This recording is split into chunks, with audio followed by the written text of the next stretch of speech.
W tym odcinku odwiedzamy Błękitną Lagunę, kotwiczymy na Antiparos, odwiedzamy rajską plażę i opowiadamy o porcie w Naxos.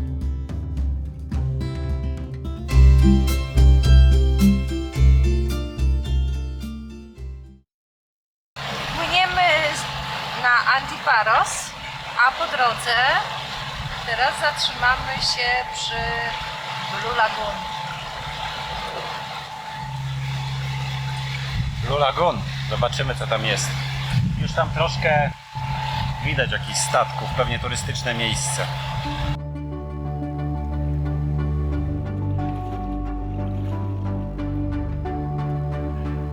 Błękitna Laguna zasługuje na swoje miano.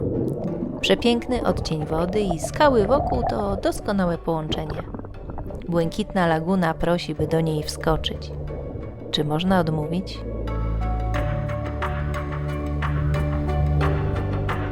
Aha, mamy ogłoszenie. Jeśli podoba Ci się to, co robimy, możesz nam postawić kawę.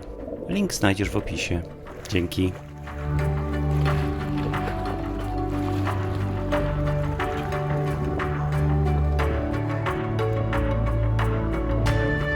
W Polsce mamy na parkingu samochód taki, powiedzmy, Tico i na szybie jest napis na sprzedaż. A tu w Grecji mamy wyspę na jakimś kamieniu czy na ściance jest napisane Island for sale.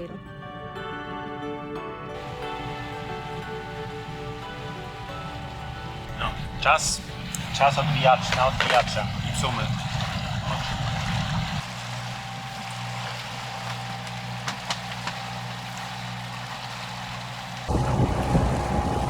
No już która godzina, prawie 7. Zbliżamy się do Antiparos. Tam jest taka mała zatoczka, gdzie nie ma za dużo miejsca. No ale mam nadzieję, że coś się dla nas znajdzie. Ale stawiamy, że to będzie na kotwicy. Zresztą tutaj widzę, jak tu stoją już na kotwicy. Chyba tak. Dość sporo tego.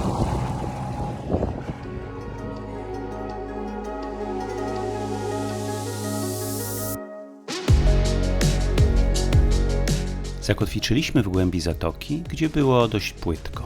Ponieważ jednak zapowiadano zmianę pogody, zrezygnowaliśmy z tego miejsca. Obawialiśmy się fali, na której kil może po prostu uderzyć w dno. Wycofaliśmy się i stanęliśmy tam, gdzie było głębiej.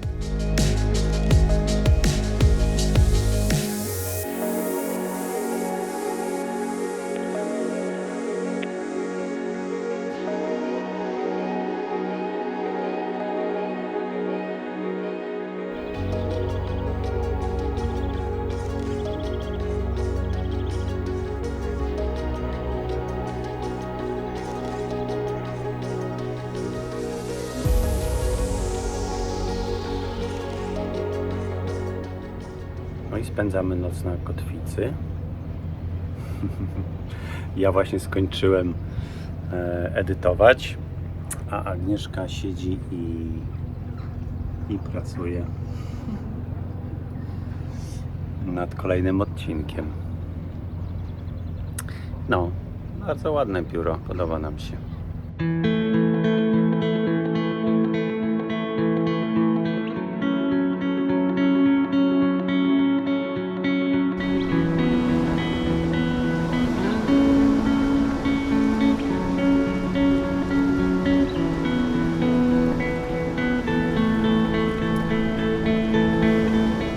W nocy panował spokój, ale rano następnego dnia rzeczywiście wiatr był dość silny. Mimo to ruszyliśmy do jaskiń Epitafios na południowo-zachodnim wybrzeżu Antiparos.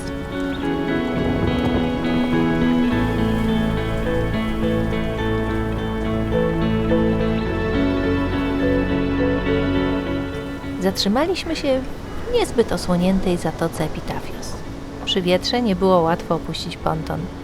No i ponieważ wiało, na wszelki wypadek jedna osoba z naszej trójki została na pokładzie.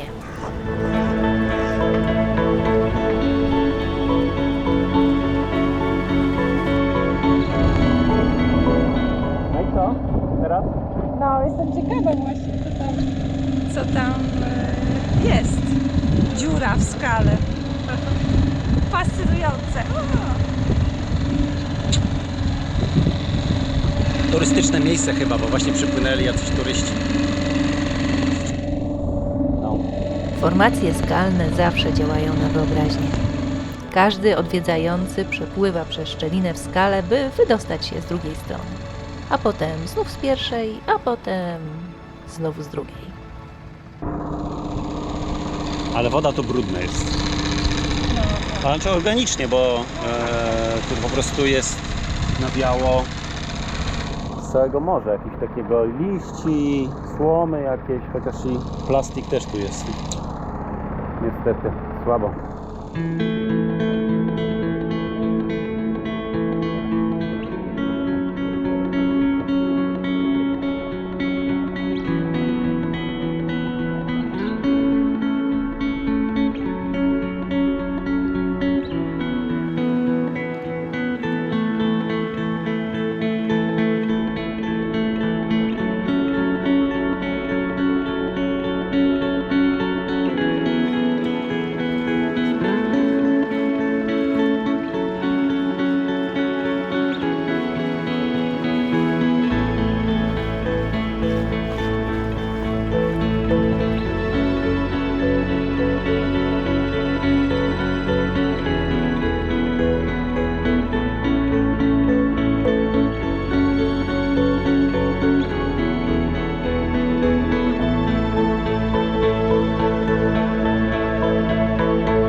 południu dopłynęliśmy do portu na Naxos, największej wyspy na Cykladach.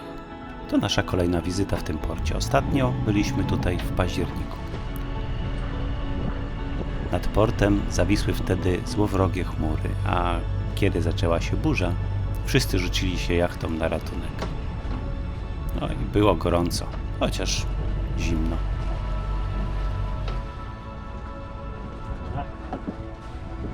Dawaj, dawaj!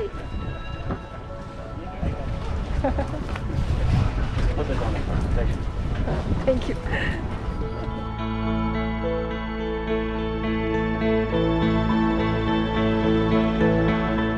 Odchodząc z kei, gdzie cumują jachty, mijasz budkę, gdzie można zapłacić za port, keję, gdzie stoją mniejsze łodzie, miejsce postoju niektórych promów i wychodzisz na promenadę pełną sklepów, restauracji i, co nie bez znaczenia, lodziarni.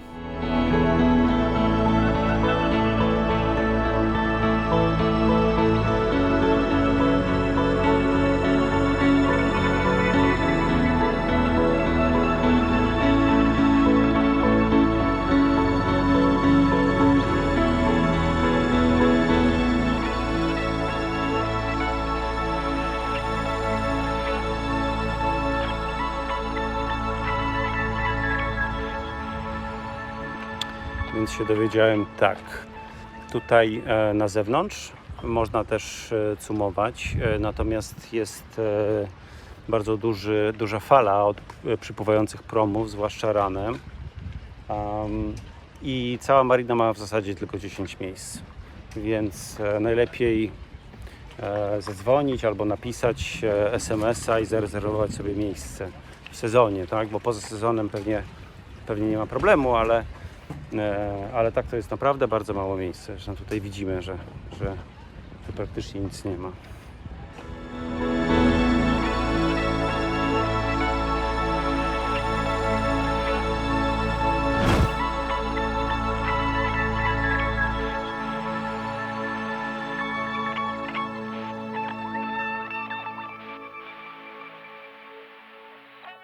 Port w Naxos jest pięknie położony, z widokiem na Stare Miasto i Portare. Jest spory, ale miejsc dla nas przypływających jachtów wcale nie ma wiele. Jest jeden piers. Harbour Master twierdzi, że mieści się tu 10-12 jachtów. Natomiast cała keja od strony miasta jest zarezerwowana przez lokalne firmy czarterowe. Są tu mooringi, ale jeśli spróbujesz to zacumować, zostaniesz odesłany. Można cumować wewnątrz portu przy pierwszym piersie od morza. Są tutaj prąd i woda, no ale jak wszędzie trzeba cumować na kotwicy. No i podłoże jest piaszczyste, choć są i kamienie, więc trzeba uważać, a podejście jest takie dość wąskie, więc trzeba też uważać. Można zacumować też na zewnątrz falochronu, ale tam zwykle cumują większe statki, większe jednostki, no i będziesz narażony na falę, która się tworzy od przypływających promów. No i można też zacumować zaraz przy główkach portu, tutaj za mną, no ale jak mówi Harbour Master, na własną odpowiedzialność.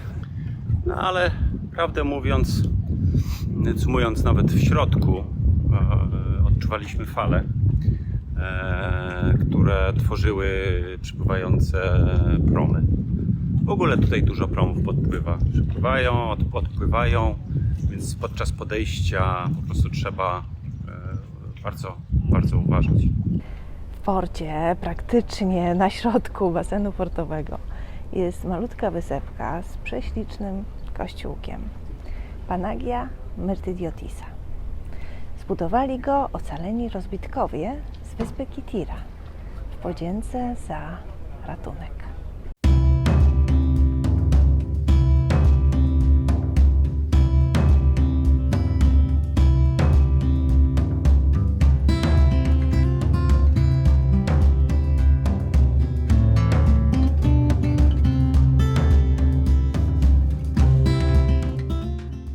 Portara, ta potężna brama z marmuru, to wejście do nieistniejącej świątyni Apolla. Oprócz niej znajdziesz tu tylko fundamenty. Świątynia stoi na wysepce zwanej Wyspą Ariadny, ponieważ to właśnie tutaj Tezeusz zostawił śpiącą Ariadnę i odpłynął w siną dal. Wysepkę łączy z lądem Grobla z 1919 roku.